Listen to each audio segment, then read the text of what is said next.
TV ન્યૂઝમાં આપનું સ્વાગત છે।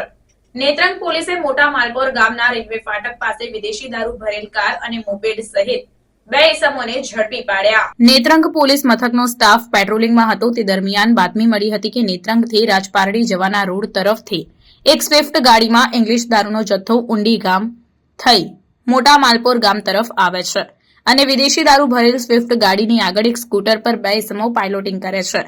જેવી બાતમીના આધારે પોલીસે મોટા માલપોર ગામના રેલવે ફાટક પાસે વોચ ગોઠવી હતી। પોલીસે બાતમીના આધારે મોપેડ આવતા પોલીસે તેને અટકાવી હતી। તે સમયે દારૂ ભરેલ કાર આવતા પોલીસે તેને ઇશારો કરી અટકાવવાનું કહેતા કાર ચાલકે કારવાળી ઉંડી ગામ તરફ ભાગવા જતા વળાંક પાસે કપાસના ખેતરમાં ઉતારી સ્થળ પર કાર મૂકીને ફરાર થયો હતો।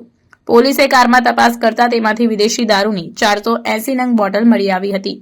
પોલીસે 72,000નો દારૂ અને મોપેડ તેમજ કાર મળી કુલ 4 લાખથી વધુનો મુદ્દામાલ કબજે કરી ઉંડી ગામના નિશાળ ફળિયામાં રહેતા હિરેન ભીમસિંહ વસાવા અને શૈલેષ ઈશ્વર વસાવાને ઝડપી પાડ્યો હતો। જ્યારે વિદેશી દારૂનો જથ્થો આપનાર કાટીપાડા ફોરેસ્ટ કંપનીમાં રહેતો હસમુખ ગણપત વસાવા તેમજ મંગાવનાર અજય વસાવાને વોન્ટેડ જાહેર કરી વધુ તપાસ હાથ ધરી છે।